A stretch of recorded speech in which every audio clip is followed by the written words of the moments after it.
허락하신 하나님의 말씀은 예레미야서 50장 21절로 46절까지 말씀입니다. 이는 여호와의 말씀이니라. 너희는 올라가서 무라다임의 땅을 치며 그곳 주민을 쳐서 진멸하되 내가 너희에게 명령한 대로 다하라. 그 땅에 싸움의 소리와 큰 파멸이 있으리라.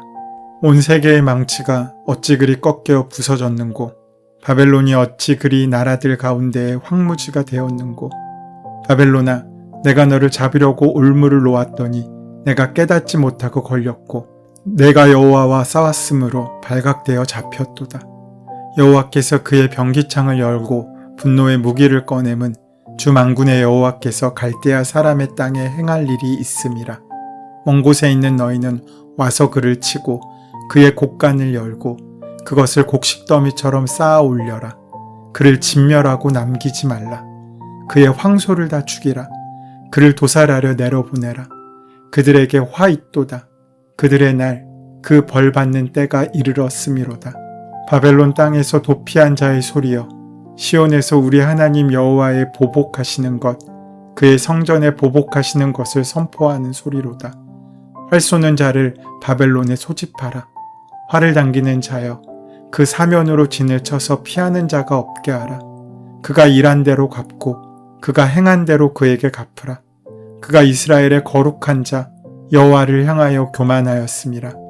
그러므로 그날의 장정들이 그 거리에 엎드려지겠고 군사들이 멸절되리라. 여호와의 말씀이니라.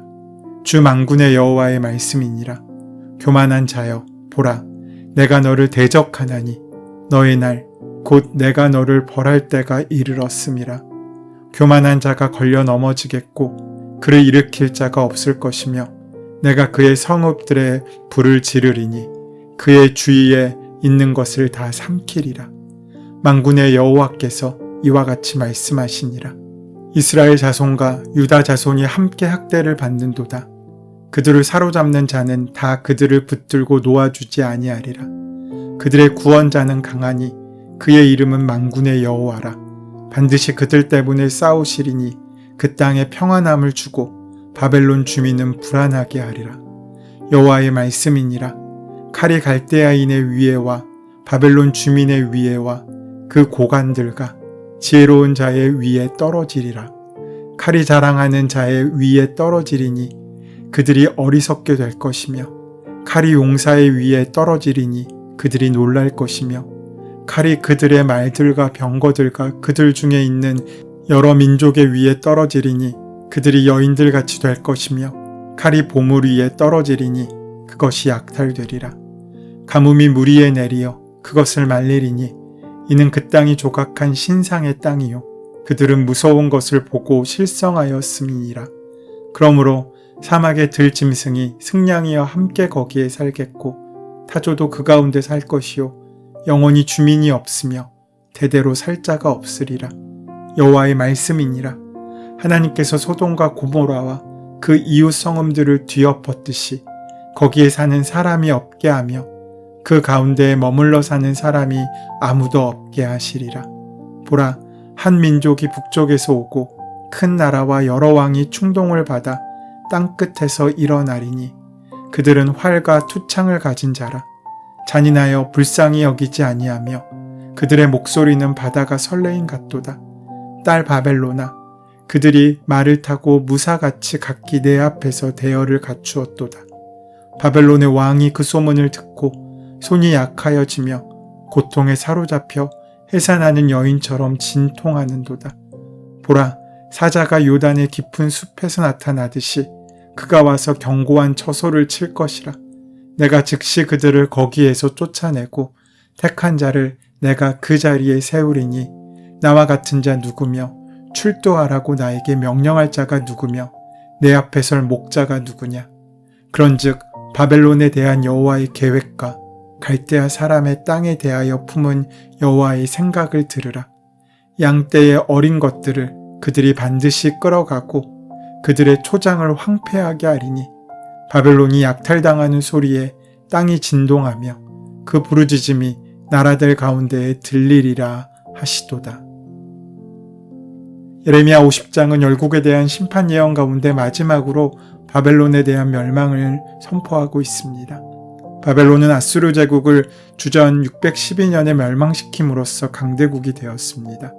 그 이후 바벨론은 하나님의 도구가 되어 유다를 비롯한 여러 나라들을 멸망시켰습니다. 그러한 바벨론도 자신들이 저지른 죄로 인해 하나님의 심판을 받아 멸망하게 됩니다. 이스라엘을 학대하는 세력이 강할지라도 그들의 구속자이신 여호와는 더 강하십니다. 소돔과 고모라를 심판하신 것처럼 하나님께서는 바벨론을 심판하실 것입니다.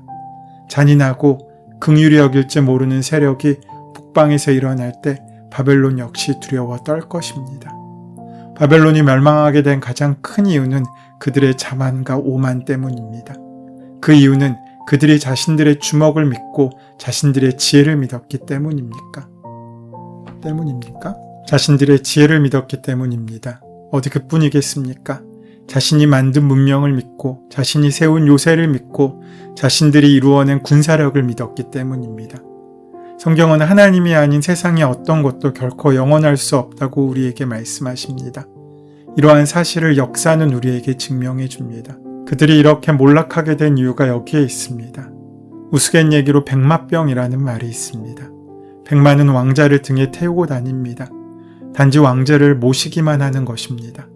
백마가 왕자를 태우고 성문 앞에 도착하면 신하들이 마중 나와 일제히 왕자를 보고 절을 합니다. 그런데 이때의 백마가 착각을 합니다. 마치 신하들이 자신을 향해 절하는 것으로 오해하고 우쭐해하며 으쓱해합니다. 그런데 이상하게도 존귀한 자신의 등에 타고 있는 사람이 이제는 마음에 들지 않습니다. 폼도 나지 않습니다.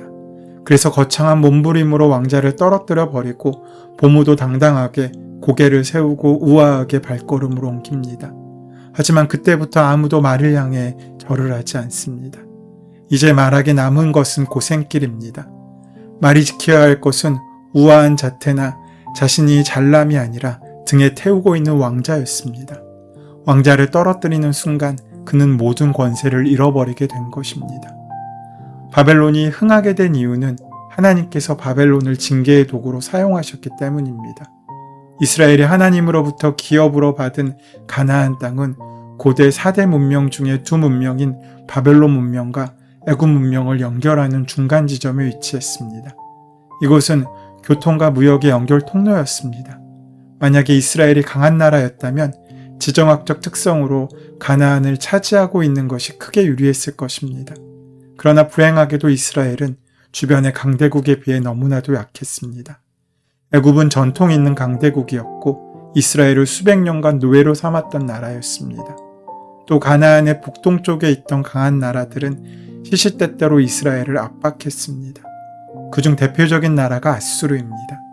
아수르는 결국 주전 721년에 북왕국 이스라엘을 멸망시킵니다. 또 히스기야 왕 때는 남유다 왕국을 침공해서 예루살렘을 포위한 적도 있었습니다. 바벨론도 별반 다르지 않습니다. 남유다 왕국은 아수르에 의해 등장한 바벨론에 의해 주전 586년에 멸망하게 됩니다. 당시 상황이 이러했기에 하나님은 아수르와 바벨론이 그분의 산업인 이스라엘을 약탈했다고 말씀하시는 것입니다. 전쟁의 승리자는 모든 것을 장악할 수 있는 권리를 가집니다.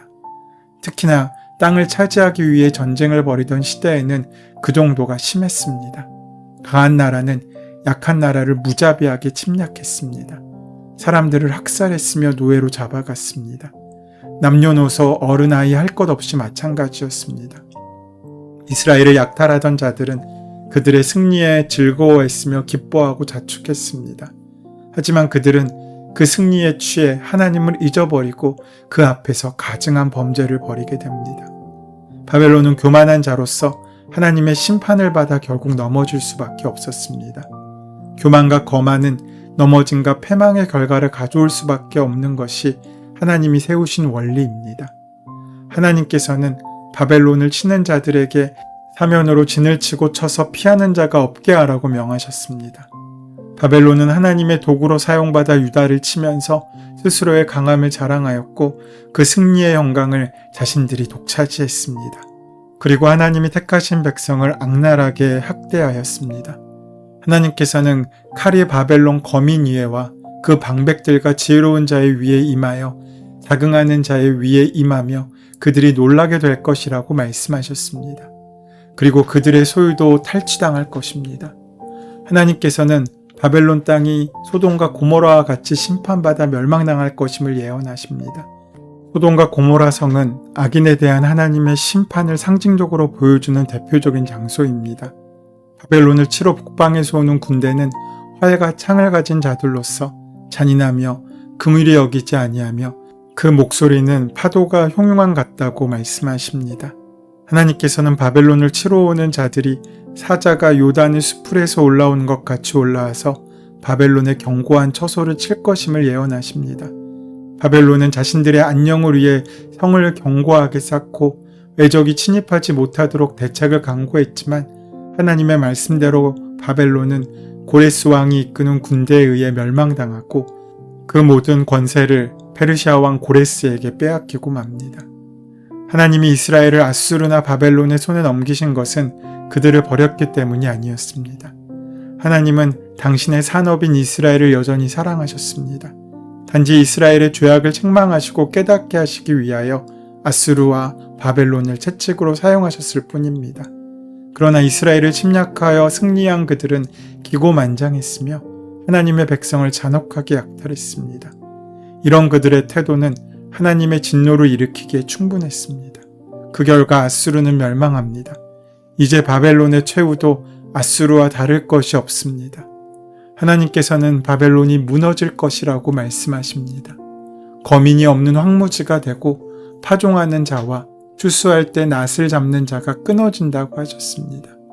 궁극적으로 적의 침략으로 바벨론은 항복하고 이스라엘의 행한 그대로 그들이 받게 될 것을 말씀하십니다. 실제로 바벨론은 느부갓네살 왕 당시에 매우 강성하여 영원히 무너지지 않을 나라처럼 보이기도 했지만 벨사살 왕을 마지막으로 메대와 바사의 연합군에 의해 멸망했습니다. 탕자의 비유를 보면 탕자는 부모님 없이 자기 혼자만도 충분히 잘 살 거라고 믿었습니다. 아버지의 유산을 물려받아 아버지의 곁을 떠난 탕자는 그 모든 돈이 떨어지기 전까지 자신이 혼자 무엇인가를 할 수 있다고 믿었습니다. 그러나 아버지의 집을 떠나는 순간 그가 의지하고 붙잡은 재물이 유한한 것이므로 결국 그는 빈손이 되었고 그 부모와 함께 있을 때 누리던 풍성함과 자유함을 잃어버리게 됩니다. 자유를 얻기 위하여 부모로부터 도망갔지만 결국 그 결과 자유를 상실하고 만 것입니다. 이때 그가 회복해야 할 것이 무엇입니까? 돈입니까? 아닙니다. 아버지의 집으로 돌아와 아들의 권세를 회복해야 합니다. 하지만 탕자는 아버지의 집으로 돌아올 마음은 먹었지만 아들로서의 회복은 꿈도 꾸지 못합니다. 그래서 아버지 집의 종이 되기로 작정하며 돌아옵니다. 그런데 그런 아들을 아버지는 먼 동네 입구에서 기다립니다. 그가 오기를 기다린 것입니다. 하나님은 그렇게 여러분이 하나님 앞에 나오기를 기다리십니다. 그런데 아버지 앞에 나온 아들이 뭐하라고 얘기합니까? 아버지 이제부터 저를 아들이라고 하지 말고 종이나 품꾼으로 써주십시오 라고 부탁을 합니다. 아들이 잘못된 요청을 하고 있고 잘못된 기도를 하고 있는 것입니다. 그런데 이 아버지가 이 잘못된 아들의 청을 들어줍니까? 그렇지 않습니다. 그 대신 아들의 요청을 바꿔줍니다. 아니다, 너는 내 아들이다 라고 말입니다. 이스라엘에게 또 오늘 우리에게 원하시는 하나님 아버지의 마음도 이와 같습니다. 우리가 다시 자녀의 자리로 돌아오기를 하나님께서 원하십니다. 그렇게 하나님이 함께 하실 때 이스라엘은 또 우리는 회복을 꿈꿀 수 있는 것입니다. 역사의 주인은 하나님이십니다. 지금은 비록 바벨론이 강해 보이고 하나님의 백성들이 다 망한 것처럼 보여도 이 모든 일들이 하나님의 계획하심 안에서 벌어지고 있는 일인 것입니다. 모든 역사는 하나님이 이끌고 가십니다. 지금 비록 어둠이 지극하다고 해도 결국에 하나님의 뜻이 승리할 것입니다. 세상에 빛을 이길 수 있는 어둠은 없습니다. 마찬가지로 세상에 하나님을 이길 수 있는 세상의 권력은 없습니다. 그러하기에 우리는 그저 최선을 다하여 삶을 살아가면 됩니다. 오늘 우리 앞에 희망이 보이지 않는다고 할지라도 그 약속을 믿고 의지함으로 그 약속을 붙들고 일어나 복된 삶을 살아가는 저와 여러분 되시기를 소원하고 축원합니다. 은혜의 주님, 아무리 견고한 성이라도 하나님의 진노를 피할 수 없음을 고백합니다. 세상의 지혜와 재물을 도피초로 삼았던 우리를 용서하여 주시옵소서. 이 땅의 재물과 명예보다 영원한 하나님의 나라의 영광을 사모하게 하여 주시옵소서. 예수님의 이름으로 기도드립니다. 아멘. 이제 오늘 이 아침 우리에게 허락하신 오늘 본문의 말씀이 지금 나에게 주신 하나님의 말씀으로 만나지기 위하여 본문의 말씀을 깊이 묵상하시고 함께 기도하는 시간 가지도록 하겠습니다. 함께 기도합니다.